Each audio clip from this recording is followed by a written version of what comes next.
Spiritual festival या एका फेस्टिवलचं सुरुवात गेल्या 2 वर्षांपासून होते आहे.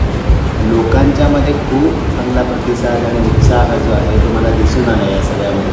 गाय ज्याच्यामुळे आमच्या गोव्याला आयडेंटिटी आहे, गौमातेचं मुळे नाव मिळालं.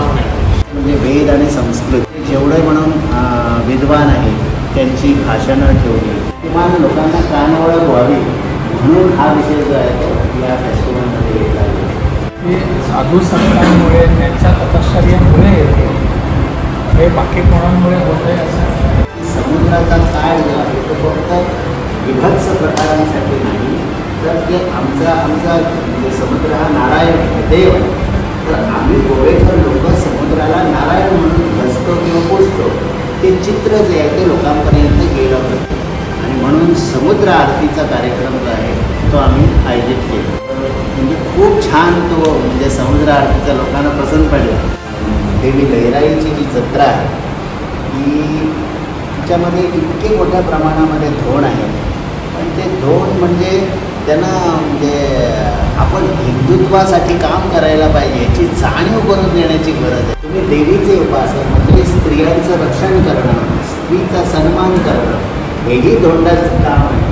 तुम्ही तिचे आराध्य म्हणजे तुमचं आराध्य म्हणून केल्यामुळे बसता तर तिची जाणीव या सगळ्या धोंडांना करून देण्यासाठी शिरगावमध्ये सगळ्या धोंडांना जसे जत्रेला येतात एकत्र तसे या सगळ्या धोंडांना आम्ही एकत्रित करण्याचा प्रयत्न केला. त्यालाही उत्तम प्रतिसाद त्या दिवशी मिळाला. CMने त्याला राज्य दर्जा पण दिला. ह्या सगळ्या गोष्टी ज्या आहेत ते या स्पिरिच्युअल फेस्टिवलच्या माध्यमातून आम्ही असे हे विषय जे आहेत ते नॅशनल किंवा इंटरनॅशनल लेवलवर नेण्याचा प्रयत्न जो आहे तो आहे. हे जे तुम्ही काम केलं आहे ना स्पिरिच्युअलिटीचं आणि खास करून समुद्रकिनारी बीचवर जाऊन हे करणं म्हणजे हे कधी कोणाच्या लक्षातच आलं नाही. आपल्या बीचेसचा दुरुपयोग केला जातो आणि सगळ्या जगभर आपले बीचेस म्हणजे अशाच घाणेरड्या गोष्टी करण्यासाठीच आहे. तिथे जाऊन कोणी आपलं भजन म्हणेल, आपलं संगीत तिथे दाखवण्याची कल्पनाही करत. खूपच सुंदर केलं स्वामीजी. जानेवारीमध्ये हा कार्यक्रम आम्ही दुबईमध्ये केला. त्याला पण खूप चांगला प्रतिसाद जो आहे तो लाभला गेला. म्हणजे तिकडची जी रॉयल फॅमिलीज आहे ते त्यांचे 2 शेख आले होते. ते म्हणाले की हा प्रोग्राम सौदीमध्ये व्हायला पाहिजे. सो इतका चांगला प्रतिसाद. गोव्याचं ते स्पिरिच्युअलिझम लोकांपर्यंत जे आमच्या आहे ते जगभर कसं जाईल त्यासाठीचा प्रयत्न आहे. मला सांगा आम्हा सगळ्यांना आमचाच काल गुढीपाडवा झाला आणि आज राज इंद्र आहे आमच्याकडे. अजून काय सन्मान पाहिजे आम्हाला. आम्ही दोघे चर्चा करतो की कधी स्वामींनी यायला. तपोभूमी एक शक्तिपीठ आहे.